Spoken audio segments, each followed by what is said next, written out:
مشکل کام ہے کہ نہیں؟ یہ بڑا خطرناک چیز، بڑا خطرناک عمل ہے۔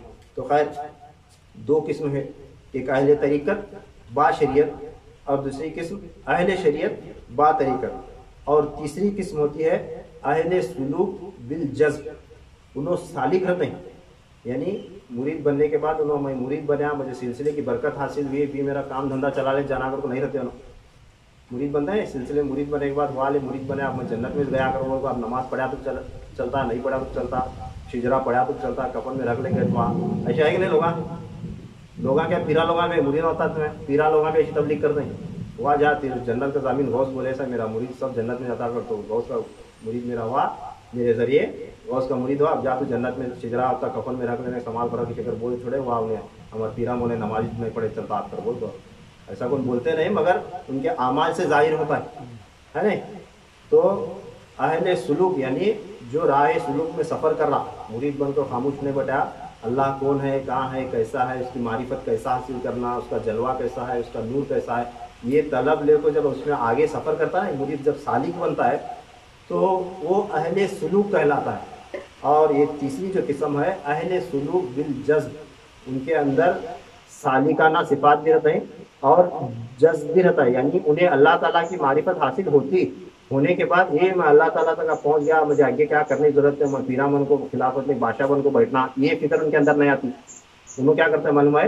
مرے تک سالی کی ضرورت ہے، مرے تک سمجھ آ رہا نہیں، مرے تک سالی کی ضرورت ہے، وہ اپنا اللہ تبارک تعالیٰ کو تک پہنچنے کا، اللہ تبارک تعالیٰ کے فیوز و برکات، اس کا فضل و کرم، اس کا نور حاصل کرنے کا جو ان کا سلسلہ ہے، کتنا بھی پائے تو ان کا پیٹ نہیں بھرتا، کتنا بھی پا لے نہیں تو ان کا پیٹ نہیں بھرتا، وہ سفر میں رہتا نا، اور آگے جانا اور آگے جانا اور آگے جانا۔ علامہ اقبال رحمۃ اللہ تعالیٰ فرماتا ہے ستاروں کے آگے جہاں اور بھی ہیں، کہکشاں کے آگے جہاں اور بھی، اس طرح اشعار ہے تو ایک منزل ملی تو دوسری منزل کو تلاش کر کے بولے، شعر مجھے یاد نہیں آ رہا کہاں پہ ٹھیکروں کو، ایک منزل ملی دوسری منزل تلاش کر، دوسری منزل ملی تو تیسری منزل تلاش کر، کہاں بھی ایک منزل سے تو دیوانہ اور بیٹھنوں کو، اور بولے علامہ اقبال رحمۃ اللہ تعالیٰ نے۔ تو ایسا ایک منزل ایک مقام و مرتبے تک پہنچ کر میں کامیاب ہو گیا، میں ولی ہو گیا کر کے سوچ کو کون خاموش ٹھہرتا تو اس جگہ پر، تو اولیاء اللہ کی نظر میں وہ شخص گمراہ ہوتا ہے۔ اس کی نظر میں بھی وہ دیکھو ہمیں نہیں بولنا، ان کو ہم نہ حق نہیں بولنے کا، انہوں ولی سے رہتے ہیں، ولایت کے مقام میں رہتے ہیں، اللہ تعالیٰ ان کو نوازے رہتا ہے، اللہ تعالیٰ اسی کو اپنی معرفت سے نوازتا ہے جو اللہ کا ولی ہوتا ہے۔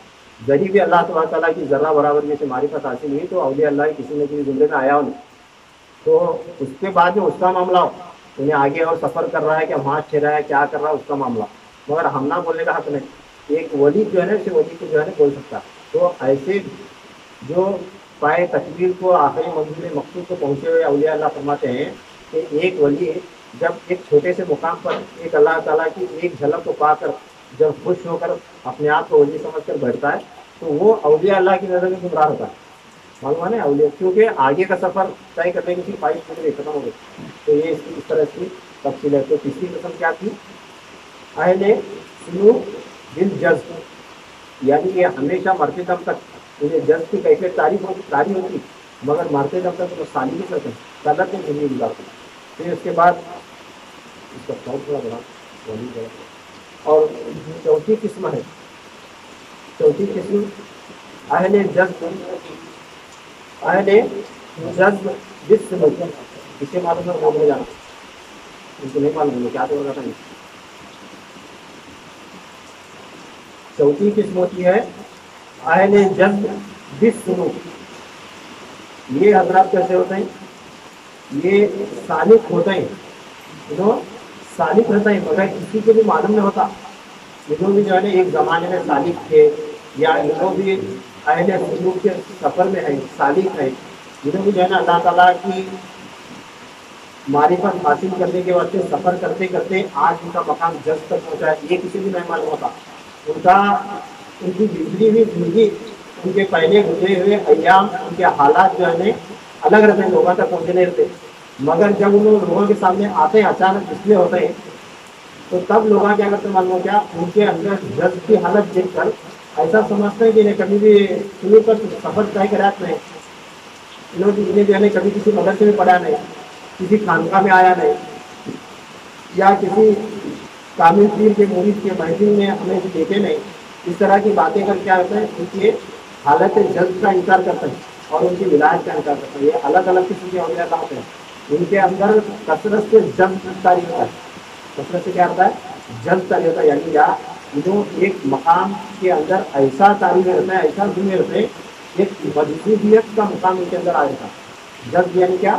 اللہ تعالیٰ کے انوار کو، اس کے نور کو اپنے اندر ایسا چیز کو ہضم کو جذب کرنے کی وجہ سے ان کو ہوش نہیں رہتی، ان کے اندر جو ہے نا ایک مجذوبیت رہتی ہے، وہ یا تو قلندر کہلاتے ہیں یا تو پورے کے پورے مجذوب کہلاتے ہیں۔ کیا کہلاتے ہیں؟ یا تو قلندر یا تو مجذوب کہلاتے ہیں۔ اب ایسا بندہ یا تو قلندر ہے یا تو مجذوب ہے، انہیں اپنے مست حال میں بیٹھے رہتا ہے، اپنے گئے ملے دیکھے یا تو فقیر نظر آتا ہے یا تو دیوانہ نظر آتا ہے، بیٹھا تھا، لوگ آواز مل رہے تھے، جا رہے تھے، کون قدم چل رہا تھا، قدم روٹی کر رہا تھا، کنڈیوں میں ہاتھ چل رہا تھا، کیا اللہ نے بنا نماز کی گئے نہیں تو کے اتنا بیٹھا ہے، ایسا ہمیں بدزن ہوگا ہوتا یا نہیں؟ مگر ویسے پاگل کے اوپر نماز نہیں ہوتی، وہ پاگل رہتے ہیں، کیا رہتے ہیں؟ پاگل رہتے ہیں۔ جب وہ ہوش میں آتے ہیں تب ان کا سب نماز، شریعت کے اندر پاگل کو نماز نہیں ہے، کیا پاگل کو نماز معاف ہے۔ تو میں کہیں بتا رہا ہوں یہ چیز معلوم ہونا، کب بھی ایسا بندہ دیکھے اسی بات بنے گا، ہم نہ ہضم نہیں ہوا کہ نہیں، اگر ہمیں بولے تو ہمارا ایمان گیا۔ اللہ تعالیٰ کا فرمان ہے اگر کوئی بندہ میرے ایک بھی ولی سے اگر بغض رکھا تو وہ میرے ساتھ اعلان کیوں کرے سکتا ہے کہ نہیں؟ اللہ تعالیٰ فرمان ہے اگر کسی نے میرے کسی ایک ولی سے بغض رکھا تو گویا اس نے مجھ سے اعلان جنگ کیا۔ تو کسی کے عمل کو دیکھ کر ہمارا علم کم رہتا، کسی کے عمل کو دیکھ کر اس کے اوپر تنقید نہیں کرنا، اعتراض نہیں کرنا۔ اگر کوئی اہل جذب میں سے ہے، مجذوب ہے، دیوانہ ہے، اب کسی معلوم رہتا ہے اکثر لوگوں کو انہیں دیوانہ ہے، وقت پھرتے رہتا ہے، مگر ان دیوانہ نہیں ہے، اللہ تعالیٰ کے جو ہے نا انوار کو پا پا کر جو ہے نا اس طرح کی کیفیت ہوئی، انہیں ایک ولی ہے، میں جا کر اس سے فائد کرنا کر لوگ ملتے رہتے ہیں، تو اگر اللہ تعالیٰ اس کا چرچا کرنا چاہا تو اس کا چرچا بھی ہوتا ہے، لوگ کثرت سے ملتے رہتے ہیں۔ ویسے وہ جا کر دیکھ کر جو ہے نا ہمیں بدزنوں کو نہیں آنا، میرا بتانے کا مقصد ہے تو جو ہے نا اپنے آپ پر کنٹرول رکھنا، ماننا رہا تو ماننا، خاموشی کسی زبان بند کر کے واپس آنا۔ اگر کوئی زبان سے نکل گیا یا ان کے واسطے ہمارے دل میں بغض آیا، اگر وہ حقیقت میں اللہ تعالیٰ کا ولی ہے، مجذوب ہے یا قلندر ہے تو ہمارا ایمان گیا۔ تو اس واسطے کیا کرنا؟ اپنے ایمان کو سنبھالنے کے واسطے خاموش رہنا۔ تو یہ چار قسم کے اولیاء اللہ ہیں، ایک اہل شریعت با طریقت اور ایک طریقت با شریعت، اہل سلوک بالجذب اور اہل جذب بالسلوک، اس طرح کے چار قسم کے اولیاء اللہ اہل متفرقات میں سے ہیں۔ تو ان کی سیر بھی چار قسم کی ہے۔ خواجہ غریب نواز رحمۃ اللہ تعالیٰ علیہ اور غوث پاک رضی اللہ تعالیٰ عنہ کے فرمان، جنہوں نے یہ ڈائری میں ساری تفصیل لکھی ہے، فرماتے ہیں کہ پہلی سیر ان کی اللہ ہوتی ہے، یعنی اللہ کے لیے سیر ہوتی ہے، وہ جب نکلتے ہیں تو اللہ کے واسطے نکلتے ہیں، اور جب ان کا سفر آگے بڑھتا ہے تو ان کی دوسری سیر ہوتی ہے فی اللہ، یعنی اللہ میں، اللہ کے واسطے، اللہ کے لیے، اللہ میں، یعنی اللہ کے ساتھ۔ پھر اس کے تیسری قسم کو جسے اللہ کے ساتھ میں جانا کہا جاتا ہے اسے اللہ کہتے ہیں۔ پہلی اللہ یعنی اللہ کے لیے، پھر دوسری اللہ یعنی اللہ میں، پھر تیسری اللہ یعنی اللہ کے ساتھ، پھر چوتھی جو ان کی سیر ہوتی ہے من اللہ یعنی اللہ کی طرف سے۔ جب یہ تین سیر مکمل ہوتے ہیں، جب چوتھی سیر میں جب وہ پہنچتے ہیں تو ان کا ہر عمل اللہ کی طرف سے ہوتا ہے، پھر ان کا بولنا نہیں ہوتا، وہ اللہ کا بولنا کہلاتا ہے۔ اللہ تعالیٰ نے فرمایا ہے جب کوئی بندہ میرا بن جاتا ہے تو میں اس کا دست بن جاتا ہوں، ہاتھ بن جاتا ہوں جس سے وہ چھوتا ہے، میں اس کا پاؤں بن جاتا ہوں جس سے وہ چلتا ہے، میں اس کی زبان بن جاتا ہوں جس سے وہ بولتا ہے، میں اس کی آنکھ بن جاتا ہوں جس سے وہ دیکھتا ہے، میں اس کے کان بن جاتا ہوں جس سے وہ سنتا ہے۔ یہ اللہ تعالیٰ کا فرمان ہے۔ یہ اولیاء اللہ جب اپنا پورا سفر طے کرتے ہیں تو پورے کے پورے معاملات جو ہے ان کی اللہ کی طرف سے ہونے لگتے ہیں، ان کے پورے معاملات ان کے خود کے نہیں رہتے ہیں، اللہ تعالیٰ ان کی حفاظت میں خود آ جاتا ہے، اللہ تعالیٰ خود ان کی حفاظت کرتا ہے۔ تو اس طرح کی ان کی چار سیریں ہوتی ہیں، اور ان بزرگوں نے فرمایا کہ پہلی دونوں سیریں اللہ اور فی اللہ ولایت کے مرتبے میں شامل ہوتی ہیں، جن اولیاء اللہ کی یہ دونوں سیریں مکمل ہو جاتی ہیں وہ صوفی و صافی ہو جاتے ہیں. اور ان صوفیاء کی مختصر تعریف یہ ہے کہ وہ ہر وقت اس کے قریب ہوتے ہیں. اس کے اللہ تعالیٰ کے قریب ہوتے ہیں. وقت ختم ہوا، اب میں تشریح کرتے نہیں بڑھتا، تیزی کے ساتھ بیان کر کے جو ہے نا اس تقریر کو جو ہے نا ختم کر دیتا. پھر اس قسم کے اولیاء اللہ متفرقات میں داخل ہوتے ہیں. وہ خود اپنی ذات سے کامل بلکہ اکمل ہوتے ہیں. کیا ہوتے ہیں؟ کامل و اکمل ہوتے ہیں. ان کے مزارات سے باطنی فیوزات کثرت سے ظہور میں آتے ہیں. ان سے خاص و عام بزرگان خدا فیض پاتے ہیں، لیکن ان سے سلسلے جاری نہیں ہوتے. کیا فرمایا؟ اہل متفرقات میں کئی اولیاء کرام ایسے ہیں جن کے مزارات میں ہیں، ان کے مزارات سے ظاہری اور باطنی فیض بڑھتے رہتا ہے، مگر ان سے طریقت کا سلسلہ جاری نہیں ہوتا. کون سے؟ اہل متفرقات اولیاء اللہ میں سے. اور تیسری اہل متفرقات میں دو قسم کے اولیاء اللہ، دو قسم کی سیر جن کی مکمل ہوئی وہ اولیاء اللہ، یعنی الی اللہ اور فی اللہ. یہ دو قسم کی سیر جب مکمل ہوتی تو ان کے سے سلسلے جاری نہیں ہوتے. مگر فرماتے ہیں غوث پاک رضی اللہ تعالیٰ عنہ وغیرہ، تیسری اور چوتھی قسم مع اللہ اور من اللہ جب یہ مکمل ہوتی ہے، یہ دونوں سیریں مرتبہ نبوت میں شامل ہوتی ہیں. یعنی انبیاء اکرام کو جو اللہ تبارک تعالیٰ مرتبہ عطا کرتا ہے، ویسا مرتبہ اس نبوت کے فیض کا مرتبہ ان اولیاء اللہ کو عطا فرماتا ہے. کون سا؟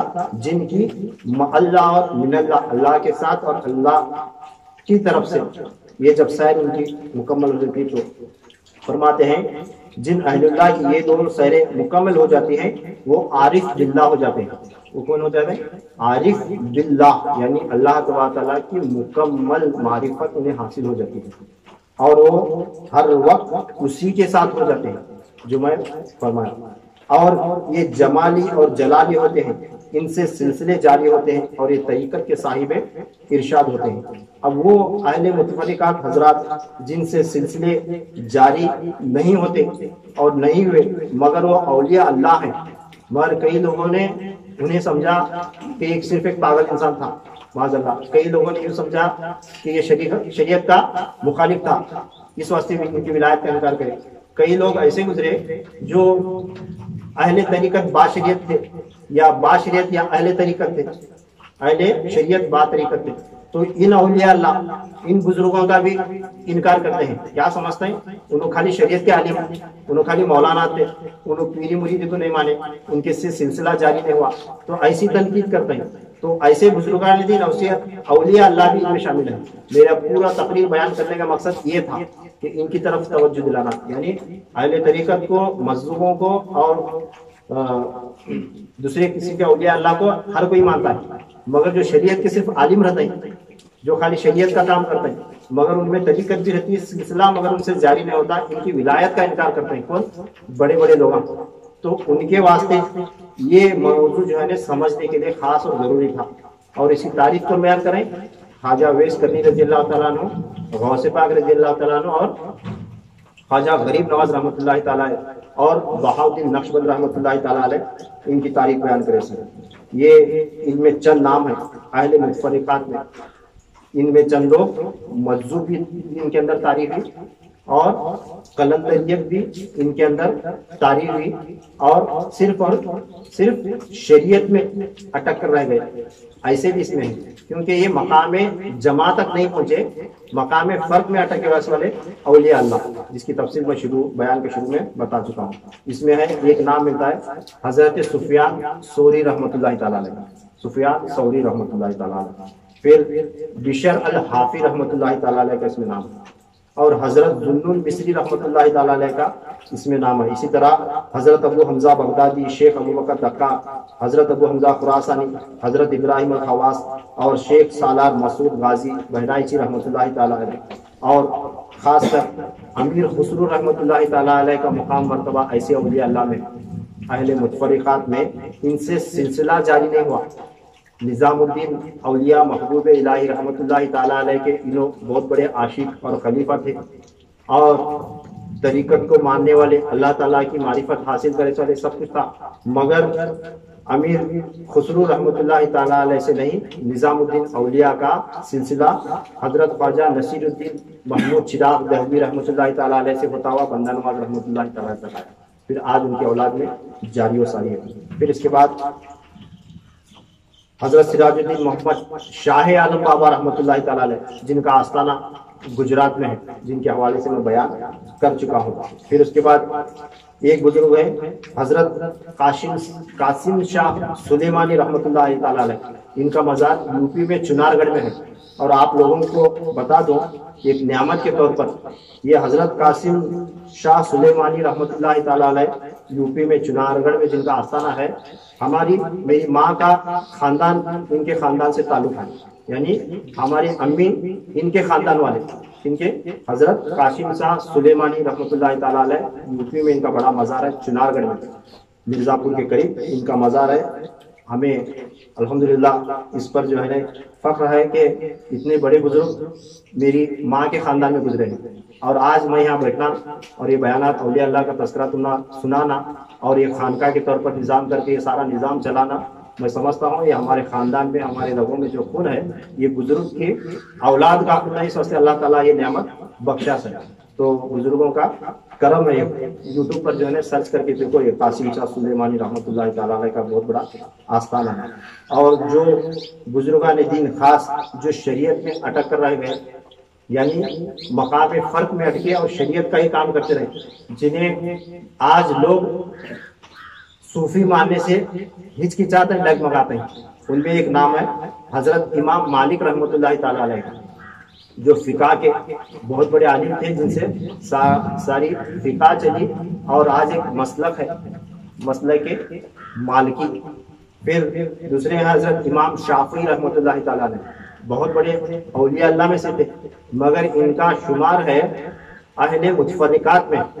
غوث پاک رضی اللہ تعالیٰ عنہ خود لکھتے ہیں، خواجہ غریب نواز رحمۃ اللہ تعالیٰ علیہ خود لکھتے ہیں کہ یہ بزرگان دین اولیاء اللہ میں سے تھے، ان کا مقام اہل متفرقات اولیاء اللہ میں سے تھا، بزرگان اہل متفرقات میں تھے۔ پھر تیسرے ہیں امام احمد بن حنبل رحمۃ اللہ تعالیٰ، یہ تینوں سے بھی جو ہے فقہ کے مسلک، 4 مسلک ہیں، 3 مسلک ان سے جاری ہیں۔ اس کے بعد امام اعظم ابو حنیفہ رحمۃ اللہ تعالیٰ علیہ سے تو باقاعدہ طریقت کا سلسلہ رائج ہے، جن کے حوالے سے میں بیان کر چکا ہوں، اور ایک ایسا سلسلہ باطنی جنہیں سرداران حنفیہ کہا جاتا ہے، جیسا ظاہر مجدد ہوتا ہے ویسا باطنی ایک مجدد ہوتا ہے، وہ ہر زمانے میں امام اعظم ابو حنیفہ رحمۃ اللہ تعالیٰ کے اولاد میں سے ہوتا ہے۔ اگر کسی کو سننا ہے تو یوٹیوب پر میرے بیانات ہیں امام اعظم ابو حنیفہ کے، اس کی پوری تفصیل میں نے بیان کر دی ہے، اس کو سماعت کرنے۔ آج یہ تقریر بیان کرنے کا میرا مقصد اس واسطے تھا کہ کل جو تاریخ گزری، کل خانقاہ میں ہمیں جو درود شریف کا دسترخوان لگائے، اور فاتحہ خانے میں تمہیں غور کرے رہے گا، ظہر میں بھی عصر میں بھی میں داتا گنج بخش علی حجویری رحمۃ اللہ تعالیٰ علیہ کے نام سے فاتحہ پڑھا۔ تو 11 صفر مظفر یہ داتا گنج بخش علی حجویری رحمۃ اللہ تعالیٰ علیہ کی سن ولادت ہے۔ کون سی تاریخ؟ ولادت کی تاریخ ہے 400 ہجری میں 11 صفر کو سنیچر کے دن مغرب کے وقت آپ پیدا ہوئے تھے۔ کون؟ داتا گنج بخش علی حجویری رحمۃ اللہ تعالیٰ علیہ، جن کا لاہور میں آستانہ ہے، مزار ہے، خواجہ غریب نواز رحمۃ اللہ تعالیٰ علیہ، جن کے مزار پر بیٹھ کر چلا کر کے ہندوستان کو آئے تھے۔ ان کا وصال ہوا تھا 464 ہجری 15 صفر اتوار کے دن رات کے وقت آپ کا وصال ہوا تھا۔ آپ نے 64 سال کی عمر پائی، داتا گنج بخش علی حجویری رحمۃ اللہ تعالیٰ علیہ۔ تو کل کا جو دن گزرا ان کی یوم ولادت کی تاریخ تھی، تو ان کا تذکرہ کرنے کے وقت جب میں یہ کتاب کھولا تو اس میں یہ احوال بزرگان متفرقات کا تذکرہ ملا۔ میں سمجھا کہ پورا یہ بیان کر دوں کہ بہت بڑا ایک پیغام بھی جائے گا، اور بزرگان دین کا جو ہے نا ایک اس قسم کے بھی اولیاء اللہ ہیں، یہ بھی سب کو پتہ چل جائے گا۔ اور خاص بات ان اہل متفرقات اولیاء اللہ میں صرف مرد ہی نہیں، عورتیں بھی شامل ہوتی ہیں۔ کیا ان سلسلہ جاری نہیں ہوتا؟ کسی کامل بزرگ کی مرید بنی اور صرف دل سے وہ عورت ذکر مجاہدے تسبیحات میں لگی، اللہ تعالیٰ اسے مقام ولایت عطا فرمایا، سلسلہ جاری نہیں ہوتا۔ ایسے عورتیں بھی جو ہے نا اس میں ہیں۔ تو اس کے اندر ایک حضرت شیخ سری سختی رحمۃ اللہ تعالیٰ علیہ کی مریدہ کا نام بھی جو ہے نا اس میں مجھے ملا، تو ان کی مریدہ بھی اس کے اندر جو ہے نا حضرت خواجہ سری سختی رحمۃ اللہ تعالیٰ علیہ کی کہ ایک مریدہ بھی اس کے اندر شامل ہے. تو لمبی فہرست ہے میرے پاس جو کتاب اس کے اندر کافی بزرگان جن کے اس میں نام موجود ہیں. تو اللہ تبارک تعالیٰ ہمیں اس پر یقین رکھنے کی توفیق نصیب عطا فرمائے اور ایسے ظاہری اور چھپے ہوئے بزرگان دین سے ہمیں فیض پانے کی توفیق نصیب عطا فرمائے. میرے کہنے میں نام لینے میں کچھ غلطی خامی ہے تو اللہ تبارک تعالیٰ اپنے فیض و کرم سے معاف فرمائے. وآخر دعوانا اور الحمدللہ رب العالمین وما علینا الا البلاغ.